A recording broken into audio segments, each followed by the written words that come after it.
जय श्री राधे, जय श्री कृष्ण, जय श्री राम, जय श्री श्री सीताराम, जय हनुमान जी।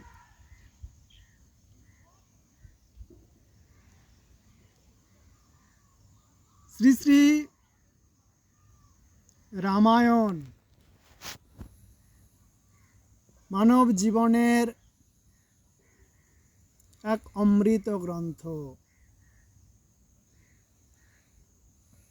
रामायणेर पाताय पाताय আমরা এমন এমন দৃশ্য দেখতে পাই যা আজকের এই পৃথিবীতেও কি কঠোর বাস্তব, কি ভয়ঙ্কর রূপে বাস্তব।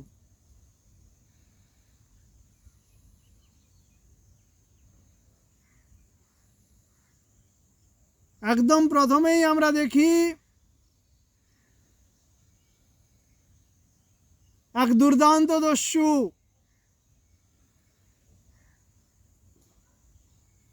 সে গভীর অরণ্যে দিনরাত্রি দস্যুবৃত্তি করে। সেই অরণ্য পথে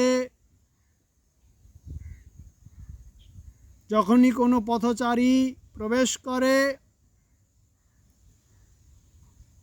প্রায় ক্ষেত্রেই সেই পথচারীর সে সর্বস্ব লুণ্ঠন করে এবং অধিকাংশ ক্ষেত্রেই সেই হতভাগ্য পথচারী প্রাণও হারায়।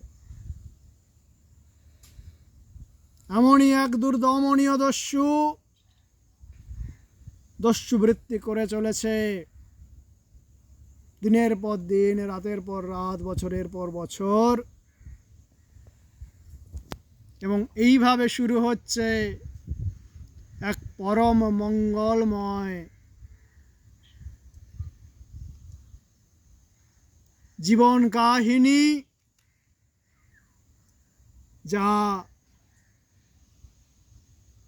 লক্ষ লক্ষ বছর ধরে যতদিন পৃথিবীতে মানুষ থাকবে ততদিন পর্যন্ত মানুষের অমঙ্গল লুণ্ঠন করবে, মানুষের অহিত লুণ্ঠন করবে, মানুষকে প্রকৃত জ্ঞান, প্রকৃত শান্তি, প্রকৃত আনন্দ, প্রকৃত প্রাপ্তি, প্রকৃত মঙ্গল দান করবে অফুরন্তভাবে। তাহলে দস্যু যে মানুষের শান্তি হরণ করছে, শেষ করে দিচ্ছে, মানুষের মঙ্গল ধ্বংস করে দিচ্ছে, মানুষের জীবন ধ্বংস করে দিচ্ছে, সেই দস্যুর ভয়ঙ্কর রূপ দিয়ে শুরু হচ্ছে সেই গ্রন্থের প্রথম পৃষ্ঠা। সেই দস্যুকে কে না ভয় পায়?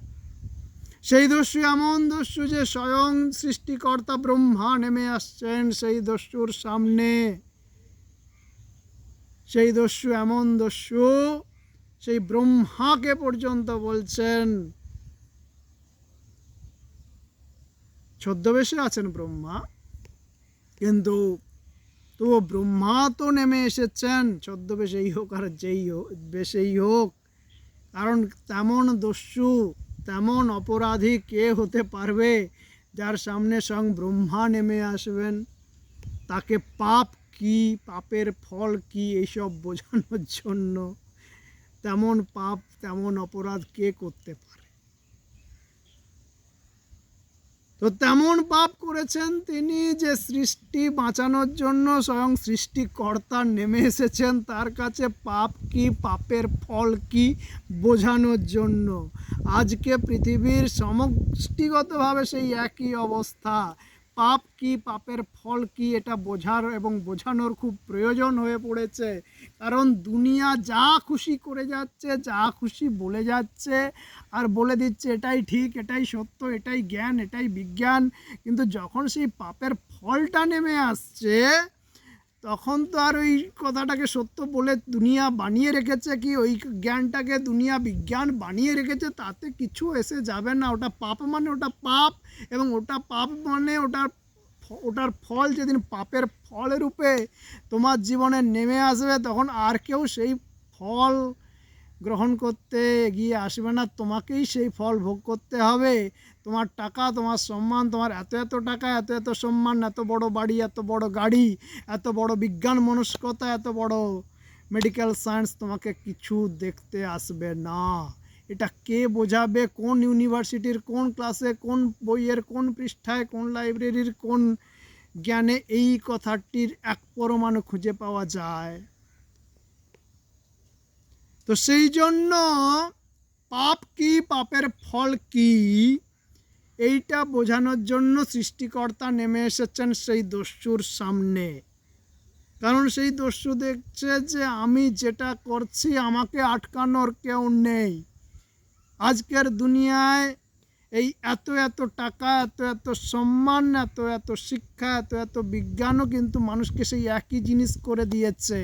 তারা ভাবছে আমরা যেটা করছি আমাদের আটকানোর কেউ নেই, আমরা ধনে জনে ফুলে ফেঁপে উঠছি, আমাদের গাড়ি বাড়ি, দুনিয়ার সম্মান, দুনিয়ার সম্পদ নিত্য বৃদ্ধি পাচ্ছে, আমাদের আর কি ভাবার দরকার আছে? এসব পাপ ফাপ, ধর্ম ধর্ম, এসব ফালতু কথা, এসব গাঁজাখুরি গপ্প, এসব নিয়ে আমাদের মাথা ঘামানোর, আমাদের মাথায় এসবকে স্থান দেওয়ার কোনো সময় বা কোনো অবকাশ আমাদের নেই।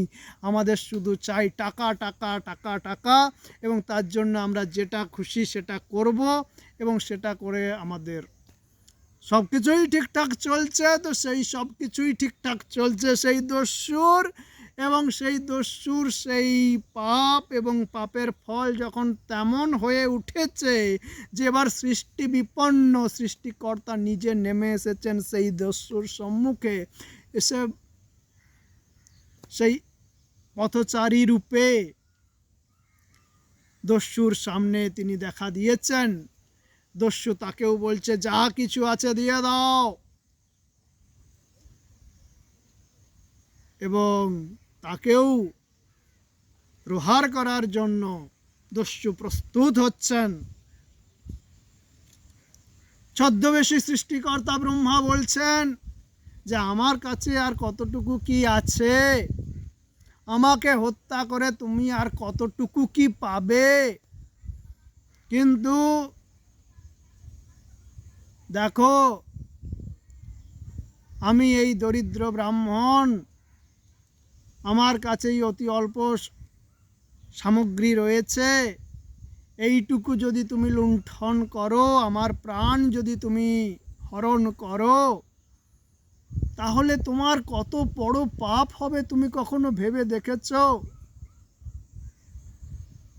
এবং সেই পাপের ফল যখন তোমার উপর নেমে আসবে, তখন তুমি কিভাবে কি করবে, কিভাবে কি সামলাবে, সেটা তুমি কখনো ভেবে দেখেছ?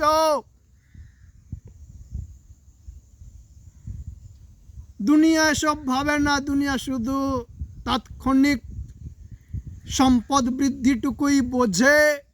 দুনিয়ার জ্ঞান বিজ্ঞান শুধু সেই তাৎক্ষণিক সম্পদ বৃদ্ধিটুকুই বোঝায়, সেইটুকু বোঝার ক্ষমতাটুকুই অবশিষ্ট রেখেছে, বাকি সব ক্ষমতা ধ্বংস করে দিয়েছে। তো সেই অবস্থায় সেই দস্যুর, তার মধ্যেও শুধু এই তাৎক্ষণিক সম্পদ বৃদ্ধি, তাৎক্ষণিক সুখ বৃদ্ধি, ওইটুকু বোঝার ক্ষমতাটুকুই অবশিষ্ট, আর কোনো ক্ষমতা তার মধ্যে অবশিষ্ট নেই। তিনি সেই একইভাবে আজকের দুনিয়ার এই ধনদর্পী, শিক্ষাদর্পী, বিজ্ঞানদর্পী, সম্মানদর্পী জনতার প্রতিভূরূপে উত্তর দিচ্ছেন পাপ সে আবার কি, পাপের ফল সে আবার কি। আর আমি যেটা করছি সেটা তো আমার উপর নির্ভরশীল, আরও 10 জন, আরও বহুজন তার ফল ভোগ করছে। তাহলে আমার যদি পাপ হয়ে থাকে সেই পাপের ভাগ তো তাদের ঘাড়েও যাবে, এবং সেইভাবে আমার পাপ তো খুব কমে যাবে। বরং তাদেরকে এত কিছু দিচ্ছি বলে আমার পাপ তো অনেকটাই সেইভাবে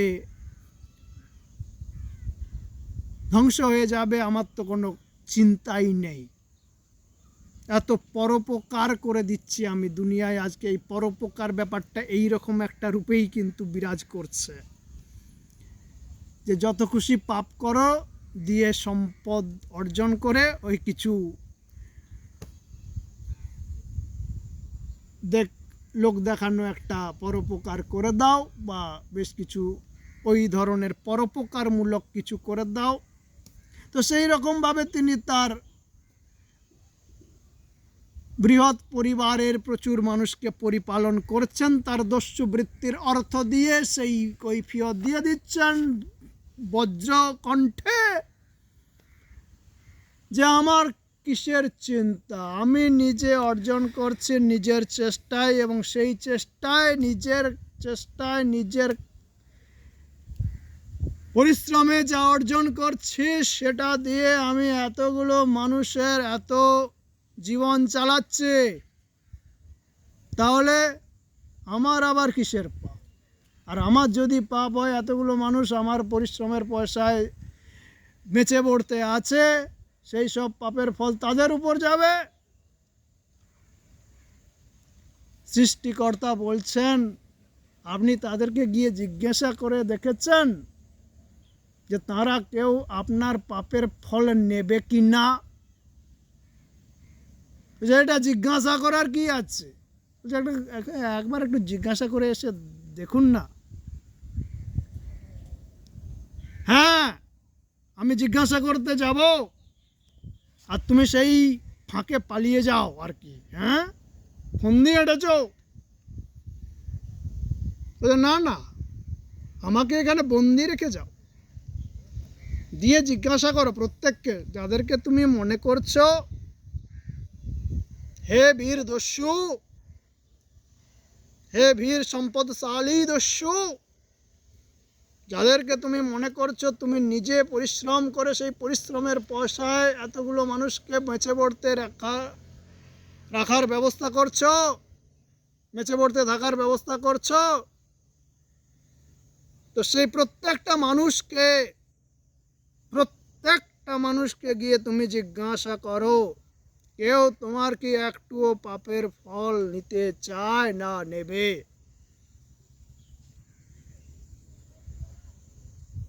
সেই কথা শুনে সেই দুর্দান্ত দস্যু, সেই দরিদ্র ব্রাহ্মণ, যিনি ছদ্মবেশী সৃষ্টিকর্তা ব্রহ্মা, তাকে বন্দি করে রেখে এগিয়ে গেলেন নিজের ঘরে, নিজের আবাসে।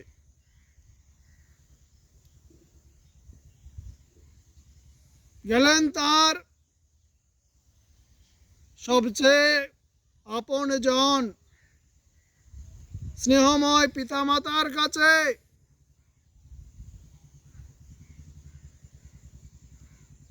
জীবনের প্রথম মুহূর্ত থেকে যাদেরকে তিনি দেখেছেন, তার প্রতি গভীর স্নেহের প্রতিমূর্তি রূপে তাদেরকে গিয়ে বলছেন, মাতাকে গিয়ে বলছেন, পিতাকে গিয়ে বলছেন, আমি দস্যু বৃত্তি করে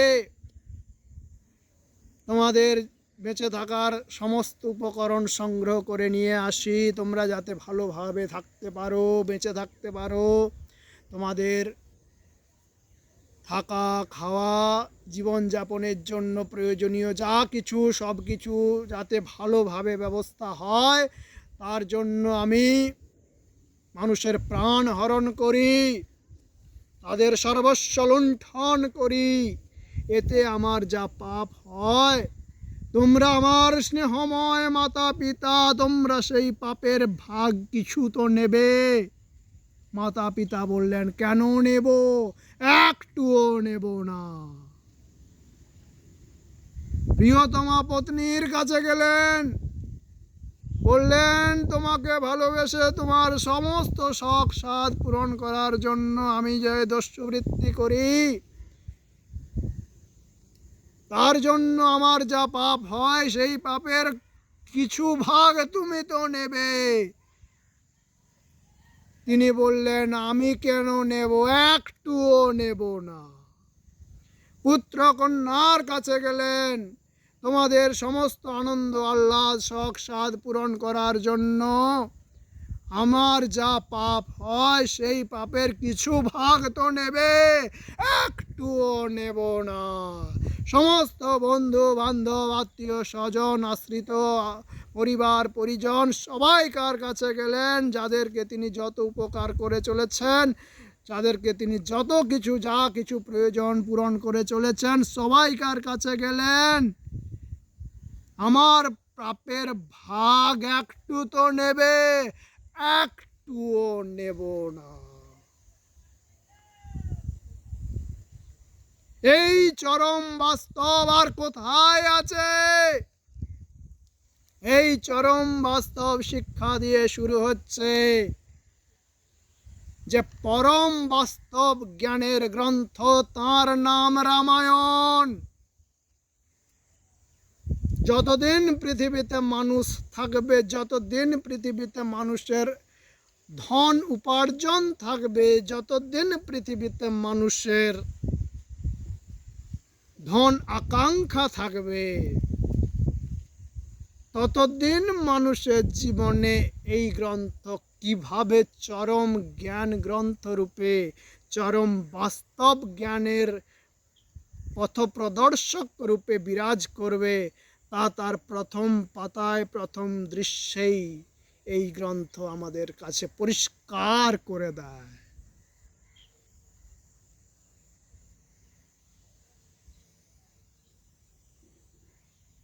পাপের ফল কেউ নেবে না। বিজ্ঞান বলে দেবে মাছ মাংস খাও, মাছ মাংস খেলে তোমার কোটি কোটি গুণ, একটুও দোষ নাই। এত প্রোটিন পাবে, এত ভিটামিন পাবে, এত হ্যানা পাবে, এত তেনা পাবে, এত জ্ঞান হবে, এত বুদ্ধি হবে, এত বড় চাকরি পাবে, এত বড় মাইনে পাবে, এত বড় গাড়ি পাবে, এত বড় বাড়ি পাবে, এত এত এত এত মাছ মাংস খেলে, এত এত এত এত টাকা টাকা টাকা টাকা করলে, এত এত এত এত সম্মান সম্মান সম্মান সম্মান করলে, এটা বিজ্ঞান শিখিয়ে দেবে, দুনিয়ার জ্ঞান বিজ্ঞান শিখিয়ে দেবে।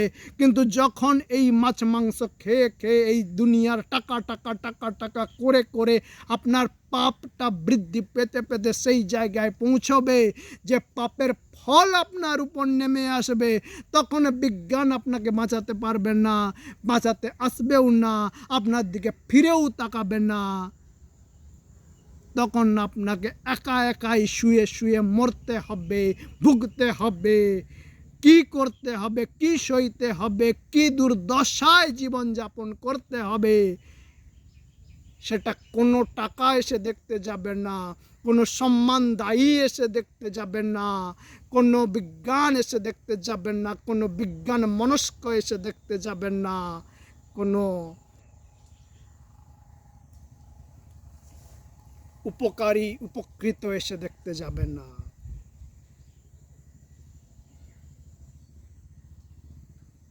তো এই যে জ্ঞান, এই জ্ঞান আজকের দুনিয়ার যে জ্ঞান বিজ্ঞান তাতে কোথাও নেই।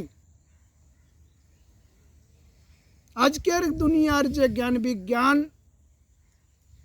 সেখানে এইভাবে যদি আমরা খুঁজে দেখতে যাই, তাহলে আমরা দেখব প্রকৃত সত্য প্রকৃত জ্ঞান এগুলো খুঁজেই পাওয়া যাবে না। এবং প্রকৃত সত্য প্রকৃত জ্ঞান যিনি অর্জন করবেন, তার জন্য এখানে কোনো আসনই নাই। এবং সেই দৃশ্যে আমরা এবার পৌঁছে যাব। এই দুনিয়া কি? এই দুনিয়া হলো রাবণের রাজসভা। আজকে এই যে ঝলমল ঝলমল দুনিয়া আমরা দেখছি, চারদিকে চোখ ধাঁধিয়ে দিচ্ছে, কত বড় বড় বাড়ি, কত দামি দামি গাড়ি, কত দামি দামি রাজপথ, কত দামি দামি রাজপ্রাসাদ, কত দামি দামি রাজা মন্ত্রী সব দাপিয়ে বেড়াচ্ছে। আমরা সবাই রাজা গণতন্ত্রে, কে কার কথা শোনে, এ বলছে আমায় দেখ, সে বলছে আমায় দেখ, এই রকম সব ব্যাপার। আর সবাইকারই পাপের কি অবস্থা, কারোরই কোনো হুঁশ নেই। যেদিন সেই পাপের ফল নেমে আসছে সেদিন কারো কোনো খোঁজ পাওয়া যাচ্ছে না। এখন এমনই অবস্থা, আজকে যে বিরাট মন্ত্রী, কালকে সে বিরাট মন্ত্রী থাকবে না বিরাট জেলে থাকবে সেটা সে নিজেই জানে না, তো অন্যকে কে জানে। আর সেই বিরাট মন্ত্রী কারা করছে? এই যারা নিজেরা নিজেদেরকে বিরাট শিক্ষিত, বিরাট বুদ্ধিমান মনে করছে, তারা সব ভোট দিয়ে দিয়ে সেই সব লোককে বিরাট বিরাট মন্ত্রী বানাচ্ছে, যারা নিজেরাই জানে না যে আগামীকাল সে মন্ত্রী থাকবে না আগামীকাল সে জেলে পৌঁছবে। আর সেই রকম লোককে ভোট দিয়ে দিয়ে যারা মন্ত্রী বানাচ্ছে, তারা নিজেদেরকে দুনিয়ার জ্ঞান বিজ্ঞানের দিক দিয়ে তারা বিরাট ডিগ্রিধারী, বিরাট উচ্চ মাইনের অধিকারী, উচ্চ সম্মানের অধিকারী, কিন্তু দুনিয়ার জ্ঞান বিজ্ঞান তার মানে কি জ্ঞান বিজ্ঞান দেখুন। হ্যাঁ, তো সেই রকম জ্ঞান বিজ্ঞানকে জ্ঞান বিজ্ঞান মনে করে, সেই জ্ঞান বিজ্ঞান কিছুটা অর্জন করে নিজেদেরকে উচ্চ শিক্ষিত, উচ্চ বুদ্ধিমান, বিরাট বিরাট বুদ্ধিমান, বিরাট বিরাট শিক্ষিত মনে করে ওই তার ফল দেখা যাচ্ছে। এমন এমন লোককে ভোট দিয়ে মন্ত্রী বানাচ্ছে, তারা নিজেরাই জানে না কালকে মন্ত্রী থাকবে না কালকে জেলে থাকবে। তো এই রকম ব্যাপার, এই হচ্ছে বিরাট শিক্ষা, বিরাট বুদ্ধি। আর বিরাট শিক্ষা, বিরাট বুদ্ধির আসন এখনকার দিনে। আর সেই সব আসন কেমন, আর ঝলমল ঝলমল ঝলমল ঝলমল করছে, চোখ ধাঁধিয়ে দিচ্ছে, এমন গাড়ি, এমন বাড়ি, এমন তার জৌলুস। তো এইটাই হচ্ছে সোনার লঙ্কা, রাবণের রাজসভা। এবং এখানে যিনি প্রকৃত সত্যের দূত, প্রকৃত সত্য শিব সুন্দরের দূত, কারণ সত্য শিব সুন্দরের তো এখানে প্রবেশাধিকারী নাই। এই রাবণের রাজসভায় সত্য শিব সুন্দর প্রবেশ করবেন কোথায়? তার দূত তিনি পাঠাচ্ছেন কোনো না কোনোভাবে, যদি কাউকে বাঁচানো যায় সেই লক্ষ্য নিয়ে। তো সেই দূত তিনি সবসময়ই পাঠান, সেই দূত রূপে তিনি যদি আমাকে পাঠান, সেই পরম উদ্দেশ্যেই এই জীবন সমর্পিত। এবং সেই উদ্দেশ্যে সত্য শিব সুন্দরের পূজারী হবার উদ্দেশ্যে, সত্য শিব সুন্দরের দূত হবার উদ্দেশ্যে, সত্য শিব সুন্দরের সেবক হবার উদ্দেশ্যে কঠোর তপস্যায় এই জীবন এগিয়ে চলেছে একটু একটু করে।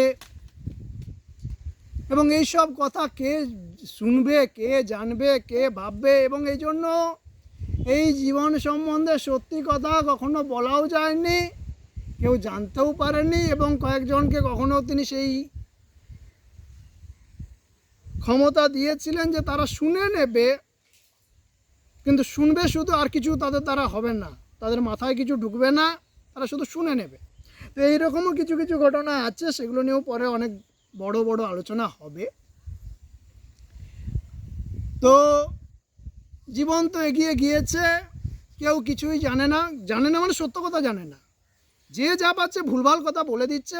ভুলভাল কথা, মিথ্যা কথার কোনো সীমা পরিসীমা নাই, যে যা পাচ্ছে বলে দিচ্ছে, এবং বলে ওইটাই ভাবছে যে আমার কোনো ভুল নেই, আমি খুব ভালো, আমার কোনো দোষ নেই, আমি যা করছি সব ঠিক, এত আনন্দ পাচ্ছি এসব বলে, এত জ্ঞানী মনে হচ্ছে নিজেকে এত কিছু বলে, এত ভালো মনে হচ্ছে এত কিছু বলে, চলো বলতে থাকি। এবার অবাধে বলছে, দিয়ে যখন পাপের ফল নেমে আসছে তখন কেউ তাকে দেখছে না, তখন কি ঘটছে সেটা নানান ঘটনায় কীভাবে ফুটে উঠেছে এবং ফুটে উঠবে সেটা আমরা যত দিন যাবে তত দেখতে থাকব। তো এবার আমরা যাচ্ছি কোথায় না, তাহলে আমার জীবন কীরকম না, আমি এগিয়ে চলেছি কী রূপে এগিয়ে চলেছি না, সত্য শিব সুন্দরের সেবক রূপে, সত্য শিব সুন্দরের উপাসক রূপে, সত্য শিব সুন্দরের দূত রূপে। আর দুনিয়া কি, দুনিয়া রাবণের রাজসভা, এখানে সত্য শিব সুন্দরের দূতের কোনো আসনই নাই, কোনো পরিচিতিই নাই। চরম অনাদর, চরম আক্রমণাত্মক দৃষ্টিভঙ্গি, চরম ধ্বংসাত্মক মনোভাব, এইসবই সারা জীবন নেমে এসেছে। কিন্তু নেমে আস্তে আস্তে কী রূপ দেখা দিয়েছে সেটাও আমরা ওই রামায়ণেই পাই। তো আমার তিনি আছেন পরম করুণাময়, সবসময় আমার সঙ্গে আছেন। তমেব মাতা চ পিতা তমেব, তমেব বন্ধুশ্চ সখা তমেব, তমেব বিদ্যা দ্রবিণং তমেব, তমেব সর্বং মম দেব দেব।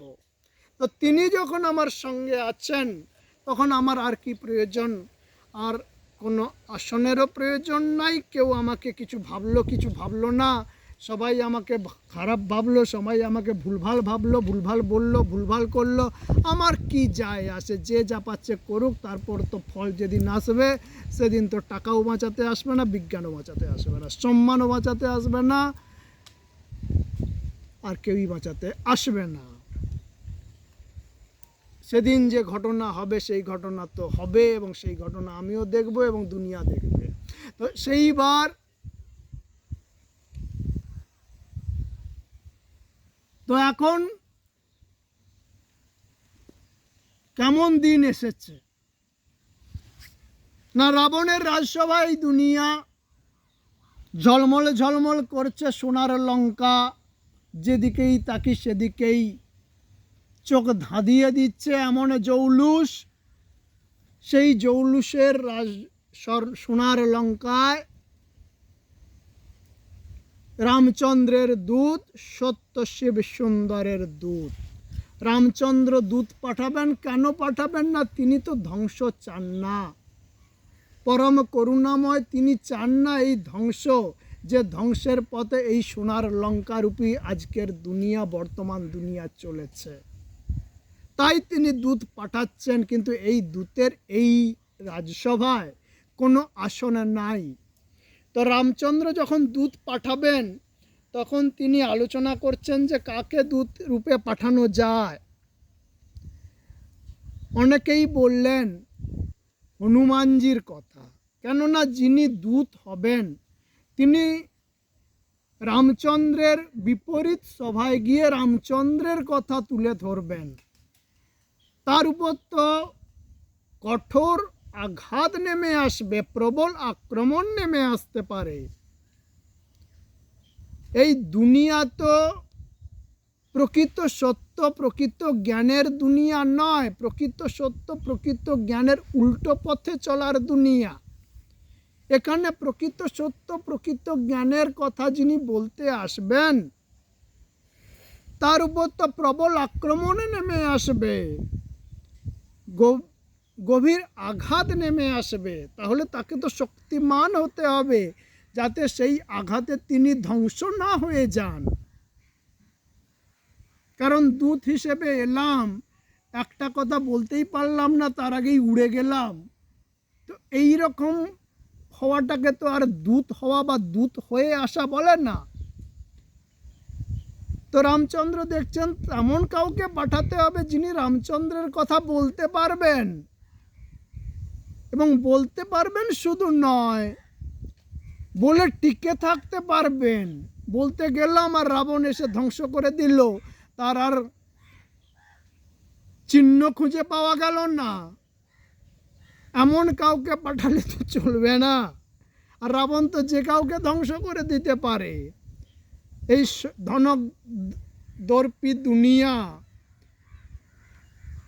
ধনদর্পী বলদর্পী দুনিয়া যখনই দেখবে যে আমাদের উল্টো কিছু হচ্ছে, সে তো ধ্বংস করে দেওয়ার পথে নামবে। তো সেই ধ্বংস করে দেওয়ার পথে নামলে যেন ধ্বংস না হয়, তেমন কোনো শক্তিমানকে তো দূত রূপে আবির্ভূত হতে হবে। দূত যিনি হবেন তাকে তো অন্তত সেই ধ্বংস প্রচেষ্টাকে ব্যর্থ করার শক্তি রাখতে হবে। শক্তি অর্জন করে তবেই তো সে দূত হতে পারবে। তো সেই শক্তি অর্জন কার মধ্যে হয়েছে? একজন আছেন হনুমানজি, তার কথা যখন উঠল তখন এই কথাটিও উঠল যে হনুমানজিকে তো একবার পাঠানো হয়েছে, বারবার যদি একই জনকে পাঠানো যায় তাহলে রাবণের সভা মনে করবে যে এদের আর কেউ নেই, ওই একজনই বীর আছে, ওই একজন বীরকেই বারবার পাঠাচ্ছে সেই জন্য। তাহলে এবার অন্য কোনো বীর ভক্তকে দূত করে পাঠাতে হবে, শ্রীরামচন্দ্রের দূত করে পাঠাতে হবে রাবণের রাজসভায়, এই সোনার লঙ্কায়, এই বর্তমান দুনিয়ারূপী সোনার লঙ্কায়। তো কাকে পাঠানো যায়, কাকে পাঠানো যায় করতে করতে যে নাম সর্বসম্মতিক্রমে গৃহীত হলো, সেই নাম কার নাম? না, অঙ্গদের নাম, বালিপুত্র অঙ্গদের নাম। বালিপুত্র অঙ্গদকে শ্রীরামচন্দ্রের দূত হয়ে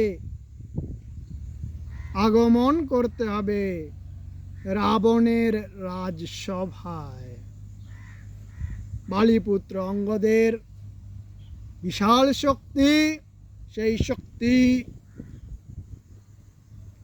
তার প্রতি অঙ্গ প্রত্যঙ্গে ফুটে বেরোচ্ছে, সেই রূপে তিনি উদিত হলেন রাবণের রাজসভায়, এই সোনার লঙ্কারূপী বর্তমান দুনিয়ায়। বর্তমান দুনিয়ায় তাকে কোনো আসন দেওয়া হলো না। রাবণের রাজসভায় সবাইকার জন্য নানা রকম আসন সাজানো রয়েছে, সবাই নিজ নিজ আসনে উপবিষ্ট। সবচেয়ে উঁচু আসনে উপবিষ্ট স্বয়ং রাজা রাবণ, বিশাল সিংহাসনে তিনি উজ্জ্বল রূপে উদ্ভাসিত। সেখানে প্রবেশ করেছেন কে? না রামচন্দ্রের দূত। কেননা রামচন্দ্র যুদ্ধ চান না, রামচন্দ্র চান যত বেশি সম্ভব জীবকে বাঁচাতে। তাই তিনি যুদ্ধ চান না বলে তার বিপরীত রাজসভায়, তার বিপরীতমুখী রাজসভায় তার দূতকে পাঠিয়েছেন। এই যে দুনিয়া সত্যের উল্টো দিকে, জ্ঞানের উল্টো দিকে, প্রকৃত সত্যের উল্টো দিকে, প্রকৃত জ্ঞানের উল্টো দিকে এগিয়ে চলা দুনিয়ায় প্রকৃত জ্ঞান, প্রকৃত সত্য স্বরূপ যিনি, তিনি তার দূতকে পাঠিয়েছেন। সেই দূতের কোনো আসন নেই, কারণ তিনি তো যুগের স্রোতে স্রোত মিলিয়ে চলছেন না, চলবেন না, কোনো দিনই চলা সম্ভব নয় তার পক্ষে। রাবণের কোনো কথাই তো গ্রহণ করা সম্ভব নয় রামচন্দ্রের দূতের পক্ষে। তাই রাবণের রাজসভায় তার কোনো আসন নেই, কেউ কোনো আসন দেয়নি। সবাই হ্যাঁ হ্যাঁ হ্যাঁ করে হাসছে, হ্যাঁ হ্যাঁ হ্যাঁ করে তামাশা করছে। এই বনবাসী কিছু নেই, চলে এসেছে, কিছু নেই, কিছু পারে না, তাই কিছু নেই। কি মানে করেছে দেখো এই দুনিয়া, টাকা ভক্ত দুনিয়া কি সুন্দর মানে করেছে যে 1 টাকা নেই মানে একটুকুও জ্ঞান নেই, একটুকুও বুদ্ধি নেই, কিছুই জানে না, কিছুই করে না, কিছুই পারে না, কিছুই বোঝে না, তাই একটাও পয়সা নেই। আহা কি সুন্দর মানে করেছে রাবণের রাজসভা, মানে করেছে এর কিছু নেই, তাই রামচন্দ্রের দূত হয়েছে, রামচন্দ্রের দূত হয়ে রাবণের রাজসভায় এসেছে, সবাই হ্যাঁ হ্যাঁ হ্যাঁ করে হাসছে, কেউ কোনো আসন দেয়নি, যে যা পাচ্ছে বলছে আর হাসাহাসি করছে, তামাশা করছে। তো সেই রূপেই কিন্তু এতদিন এই দুনিয়া হ্যাঁ হ্যাঁ হ্যাঁ হ্যাঁ করে হেসেছে, তামাশা করেছে, এবং করতে করতে কি হয়েছে না, যখন শ্রীরামচন্দ্রের দূত দেখছেন যে এবারে কিছু একটা করতে হবে, তখন তিনি দেখছেন যে আসন তো জুটছে না, আসন তো জুটবে না, এই রাবণের রাজসভা দুনিয়া আমাকে কি আসন দেবে, হ্যাঁ হ্যাঁ হ্যাঁ করে হাসছে। তো এই হ্যাঁ হ্যাঁ হ্যাঁ হ্যাঁ করে হাসা দুনিয়াকে আমার আসন কোথায় সেটা একবার তো দেখাতে হবে, এরা আসন দিতে পারছে না তো কি হয়েছে, আমার আসন এরা দেবে সেই আশায় আমি আসিনি দুনিয়ায়, দুনিয়ায় আমি এই আশায় আসিনি যে দুনিয়া আমাকে কিছু ভালো বলবে, কিছু ভালো আসন দেবে, অত ক্ষমতা দুনিয়ার নেই, সেটা জেনেই আমি দুনিয়ার সঙ্গে কথা বলতে এসেছি। এই যে আমি আজকে এখানে কথা বলছি এর মানে এই নয় কেউ আমাকে ভালো ভাববে সেই আশা নিয়ে আমি কথা বলতে এসেছি, কেউ আমাকে ভালো আসন দেবে সেই আশা নিয়ে আমি কথা বলতে এসেছি। এই কথা আমি এই কারণে বলছি, যদি ভগবানের কৃপা কারো উপর হয়, সেই কৃপায় ভগবান কাউকে বাঁচাতে চান, যাতে সেই তাকে বাঁচাতে পারেন, সেই জন্য এই কথা বলতে এসেছি। আমার আসন ভগবান আমাকে নিজেকেই বানিয়ে নেওয়ার ক্ষমতা দিয়েছেন, সেইটা কিন্তু তখন অঙ্গদ সেখানে দেখানোর প্রয়োজন বোধ করলেন, এবং তখন অঙ্গদ কি করলেন, নিজের লেজটিকে বৃদ্ধি করতে শুরু করলেন, তাঁর লেজটি বাড়াতে শুরু করলেন, এবং সেই লেজটি সেই রাজসভার মেঝের উপর গোল করে রাখতে শুরু করলেন। একটি গোল হয়ে গেল, তারপরে লেজ আরও বাড়ছে, তার উপরে আরেকটি গোল হয়ে গেল, আরও বাড়ছে লেজটি, তার উপরে আরও একটি গোল হয়ে গেল, এইভাবে উচ্চতা বাড়ছে, উচ্চতা বাড়ছে, লেজ বাড়ছে, উচ্চতা বাড়ছে, লেজ বাড়ছে, উচ্চতা বাড়ছে, বাড়তে বাড়তে বাড়তে বাড়তে উচ্চতা যখন অতটাই বেড়ে গেল যে এবারে যদি সেই লেজের উপর অঙ্গদ বসেন, তাহলে রাজা রাবণও অঙ্গদের নিচে থাকবেন। তখন অঙ্গদ লেজ বাড়ানো বন্ধ করলেন এবং সেই লেজের উপরে গিয়ে বসে পড়লেন, এবং যখন লেজের উপরে গিয়ে অঙ্গদ বসলেন, তখন অঙ্গদ রাবণের দিকে যখন তাকাচ্ছেন, রাবণের মুখ নিচুতে আছে, অঙ্গদের মুখ উঁচুতে আছে। সুতরাং দুনিয়া, এই ধনদর্পী বলগর্বী দুনিয়া, এই এত এত টাকা, এত এত সম্মান, এত বড় বাড়ি, এত বড় গাড়ি মার্কা দুনিয়া, তোমাদের কাছে কোনো আসন পাওয়ার লক্ষ্য নিয়ে, কোনো আসন পাওয়ার আশা ভরসা নিয়ে কিন্তু কিছু করতে আসিনি আমি, কিছু বলতে আসিনি আমি। পরম করুণাময়ের পরম করুণায় সেই আসন তিনি আমাকে ইতিমধ্যেই দিয়ে দিয়েছেন, যে আসনে উপবিষ্ট থাকার পরে আমি রাবণের রাজসভায় সেইভাবে কথা বলতে পারি যে রাবণের রাজসভার মূল যে রাবণ, সেই রাবণের সঙ্গে কথা বলতে গেলেও রাবণের মুখ আমার নিচে থাকে, আমার মুখ রাবণের উঁচুতে থাকে, সেই অবস্থায় কথা বলতে পারি বলে আজকে আমি কথা বলতে এসেছি।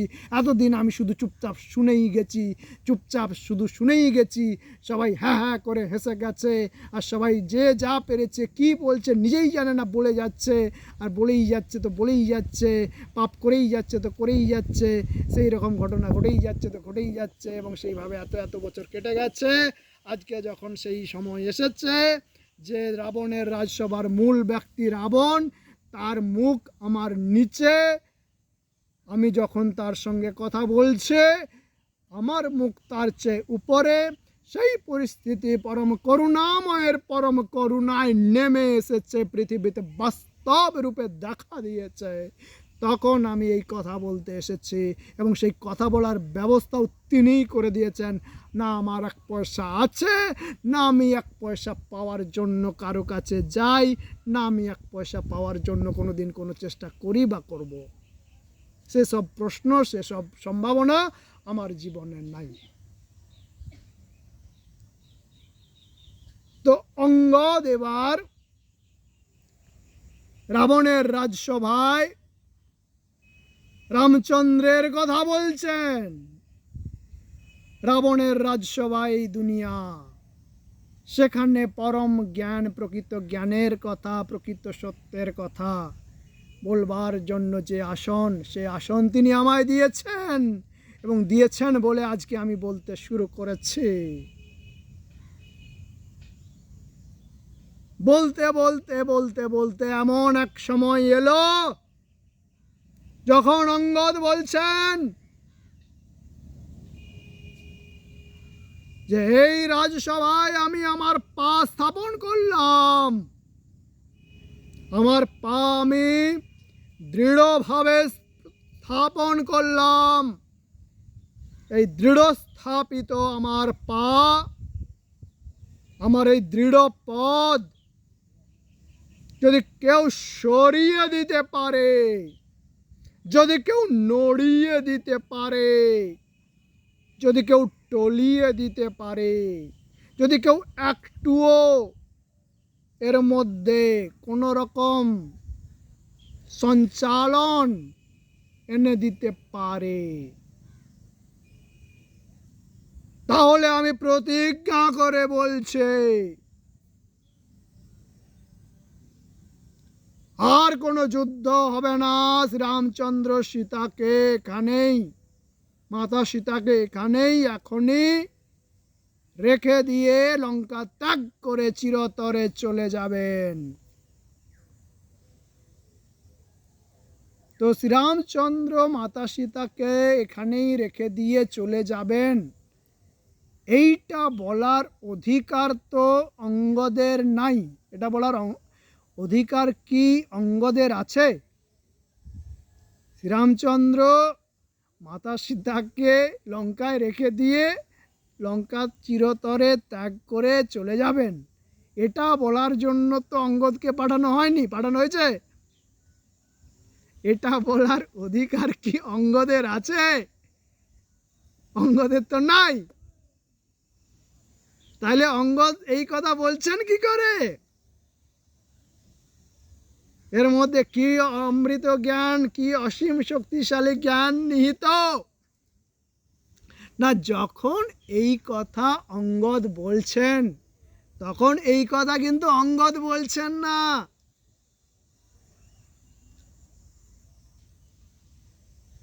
ভক্ত যখন তেমন হয়ে ওঠেন যে ভগবানের কাজ করতে করতে, ভগবানের কাজ করতে করতে তার শরীর মন, প্রতিটি অঙ্গ, প্রতিটি প্রত্যঙ্গ, তার মস্তিষ্ক, তার হৃদয়, তার হস্ত, তার পদ তেমন হয়ে ওঠে যে সম্পূর্ণভাবে সব কিছুই তখন ভগবানের হয়ে গিয়েছে, কোনো কিছুই আর তার নেই। তখন ভক্ত যা কিছু বলছে সেই ভক্ত আর বলছে না,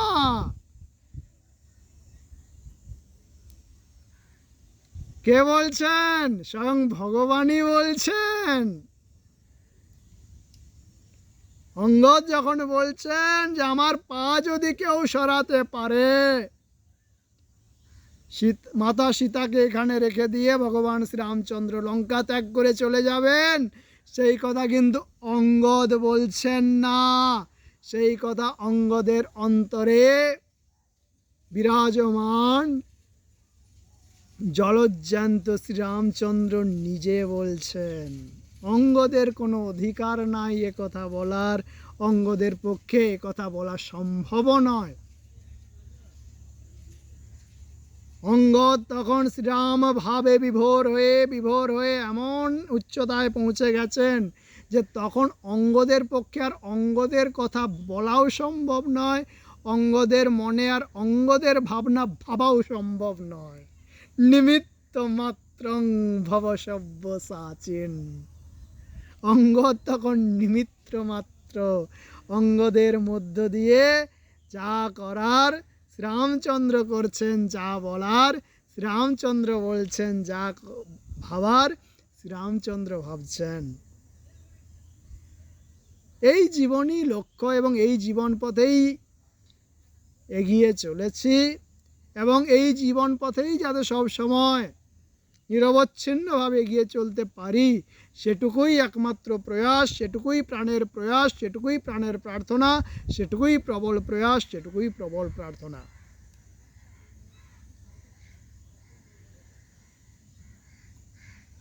সেই পা তিনি স্থাপন করলেন, সেই দৃঢ় প্রতিষ্ঠিত হলো রাবণের রাজসভায়। সবাই এলেন, সর্বশক্তি প্রয়োগ করলেন রাবণের রাজসভায়। সবাইকার নিজ নিজ আসন আছে, নিজ নিজ পরিচয় আছে। ইনি এত বড়, উনি অত বড়, উনি এত বড়, তিনি তত বড়, তার এত বড় ব্যাংক ব্যালেন্স, তার এত বড় গাড়ি, তার এত বড় বাড়ি, তার এত বড় মন্ত্রিত্ব, এই তার দুনিয়ার এত বড় পরিচিতি, তিনি দুনিয়ার এত বড় হনু। সবাই সবাইকার ক্ষমতা নিয়ে, সবাইকার মুকুট নিয়ে এলেন বা সরানোর চেষ্টা করলেন, রমাপদকে নিজের পথ থেকে সরানোর চেষ্টা করলেন, সর্বশক্তি প্রয়োগ করলেন, ছিটকে গেলেন, উড়ে গেলেন, গুঁড়িয়ে গেলেন, ফুরিয়ে গেলেন। এবং এইভাবে যে জীবন কথা সৃষ্টি হলো, সৃষ্টি হচ্ছে, সৃষ্টি হয়ে চলেছে, এই জীবন কথার প্রকৃত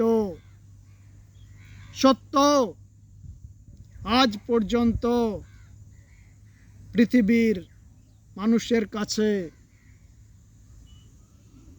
প্রবেশাধিকার পায়নি বললেই চলে। তিনি আজ সেই সূর্য উদয় ঘটাতে শুরু করেছেন।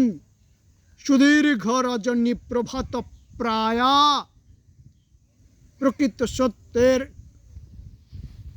অনন্ত সূর্যের অনন্ত জ্যোতির প্রথম কিরণের প্রথম আলোক রেখা পৃথিবীর বুকে প্রবেশাধিকার আপন শক্তিতে করে নিতে শুরু করেছে। আজকের এই বক্তব্য পরিবেশন তারই এক উজ্জ্বল নিদর্শন।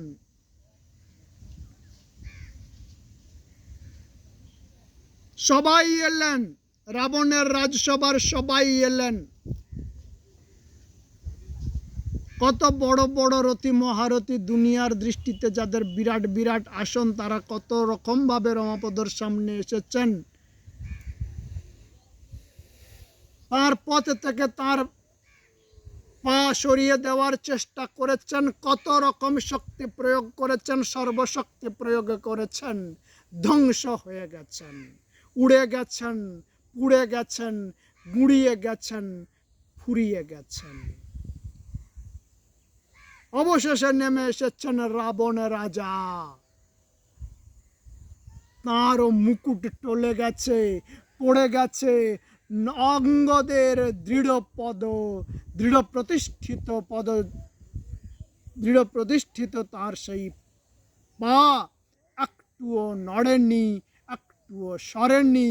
রাবণের রাজমুকুট ধুলোয় পড়ে লুটোপুট গড়াগড়ি খাচ্ছে রাবণেরই রাজসভায়। এই ধনদর্পী বলদর্পী দুনিয়ার রাজমুকুট ধুলোয় পড়ে গড়াগড়ি কাচ্ছে। আর সেই মুহূর্তেই এই কথা বলার সূর্য উদয় হতে শুরু করেছে এই কথা আজ তাই আমি বলতে পারছি। রামায়ণ কথা বলা অত সহজ নয়। রামচন্দ্রের কথা, ভগবানের কথা, ভক্তের কথা। ভক্তের কথা বলা ভগবানের কথা বলা থেকেও অনেক বেশি কঠিন। ভগবানের কথা বলা, রামায়ণ কথা বলা কত কঠিন। রামায়ণ কথা প্রথম কে বলেছেন? না স্বয়ং লবকুশ রামায়ণ গান প্রথম গাইতে শুরু করেন। রামায়ণ কথা প্রথম যিনি রচনা করেন তিনি মহামুনি বাল্মীকি। সেই মহামুনি বাল্মীকি এমনই কোনো এক বটচ্ছায়ে, এমনই কোনো এক শান্ত দ্বীপ্রহরে লবকুশকে শেখাতেন রামায়ণ গান। সেই গান গেয়ে গেয়ে লবকুশ পৃথিবীকে প্রথম রাম কথা শোনাতে শুরু করেন, পৃথিবী পবিত্র করতে শুরু করেন রাম কথার পবিত্র গঙ্গা জলে, সুরধুনি সলিলে। তো সেই রাম কথা গাইতে গাইতে একদিন লবকুশ প্রবেশ করলেন স্বয়ং শ্রী রামচন্দ্রের রাজসভায়। একদিন পৌঁছে গেলেন সেই দিনে যেদিন তারা শ্রীরামচন্দ্রের রাজসভায় স্বয়ং শ্রীরামচন্দ্রকে শোনালেন, শ্রীরামচন্দ্রের মাতাগণকে শোনালেন, শ্রীরামচন্দ্রের ভ্রাতাগণকে শোনালেন, শ্রীরামচন্দ্রের প্রতি সভাসদকে শোনালেন সঙ্গীতময় শ্রীরাম কথা, বাল্মীকি রামায়ণ কথা, শ্রী বাল্মীকি রামায়ণ। এবং সেই রাম কথা শুনে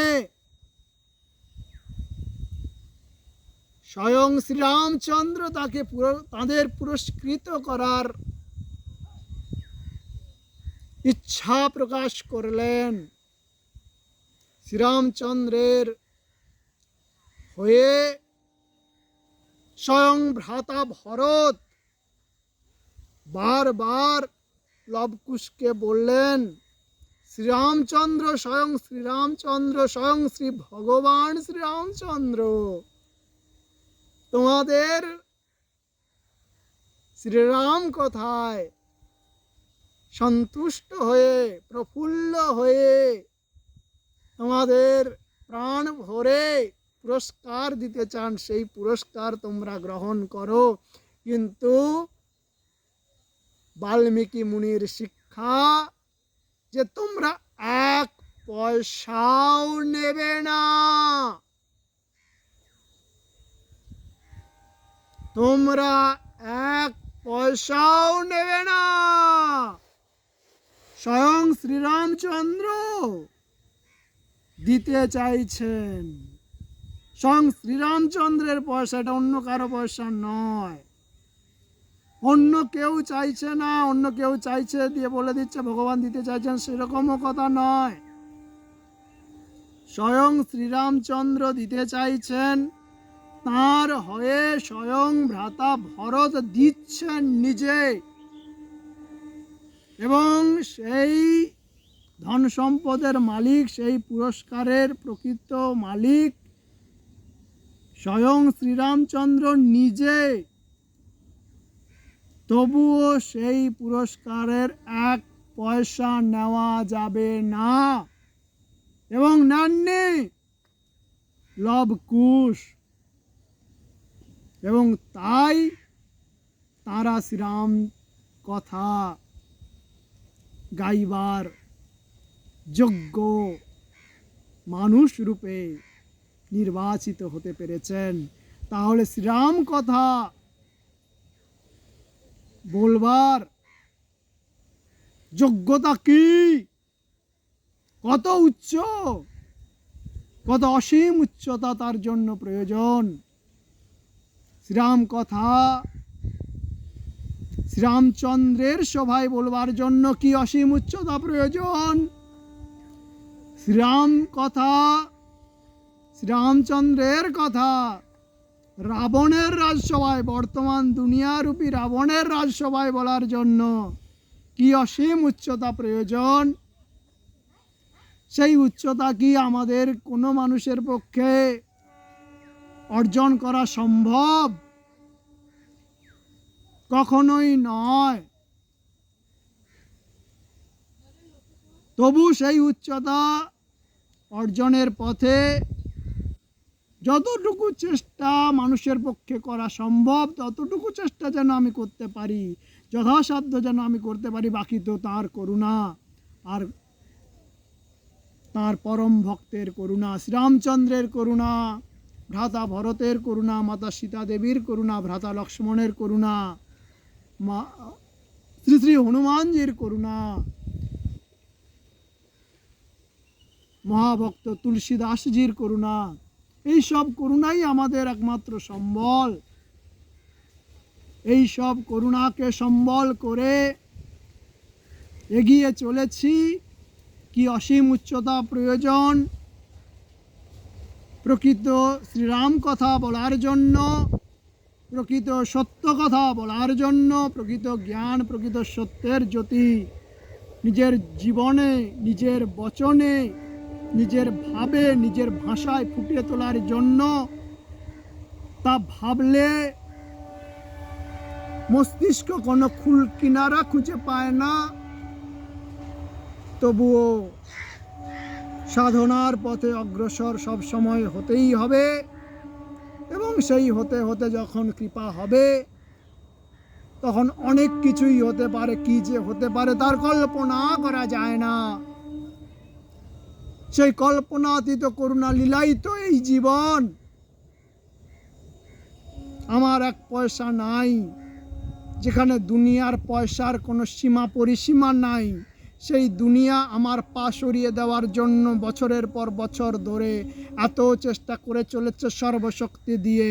আজকে দুনিয়ার মাথার মুকুট উল্টে পড়ে গেছে কোথায়, দুনিয়া উল্টে পড়ে আছে কোথায়, আর আজকে আমার আসন তিনি নিজে সৃষ্টি করে দিয়ে আমাকে কোথায় উপবিষ্ট করিয়ে এই সত্য প্রকাশের আলো প্রথম দুনিয়ার বুকে প্রবেশ করানো শুরু করে দিয়েছেন। এ তো কল্পনাতীত করুণা লীলা, এ তো পরিকল্পনাতীত প্রেম লীলা। এই পরিকল্পনাতীত প্রেমময়, এই কল্পনাতীত করুণাময়, তাঁর করুণাতে আমরা যেন প্রকৃত সত্য বুঝতে পারি। প্রকৃত সত্য বোঝার এই পরম কঠিন অভিযানে, দুরূহ অভিযানে তিনি যে আমাদের যাত্রী করেছেন, এই যাত্রায়, এই তীর্থযাত্রায়, এই দুর্গম দুরূহ তীর্থযাত্রায় তিনি প্রতি পদক্ষেপে আমাদের সঙ্গী হন, আমাদেরকে পথে এগিয়ে নিয়ে চলুন, এবং এইভাবে যেন আমরা প্রকৃতপক্ষে তার দিকে এগিয়ে যেতে পারি। সেই করুণা প্রার্থনা করে আমরা শুধু এইটুকুই প্রার্থনা করি, যেন তিনি সব সময় আমাদের প্রকৃত সত্য, প্রকৃত জ্ঞান চক্ষু উন্মিলনের পরম করুণা করতে থাকেন। হরিনাম বিনে রে ভাই, গোবিন্দ নাম বিনে বিফলে মনুষ্য জন্ম যায় দিনে দিনে। দিন গেল বৃথা কাজে, রাত্রি গেল নিদ্রে, না ভজিনু রাধা কৃষ্ণ চরণারবিন্দে। কৃষ্ণ নাম হরি নাম বড়ই মধুর, যে জন কৃষ্ণ ভজে সে বড় চতুর। যেই নাম সেই কৃষ্ণ ভজনিষ্ঠা করে, নামের সহিত ফিরে আপনি শ্রীহরি। নামের সহিত ফিরে আপনি শ্রীহরি, নামের সহিত ফিরে আপনি শ্রীহরি। জয় জয় শ্রী রাধে, জয় জয় শ্রী রাম।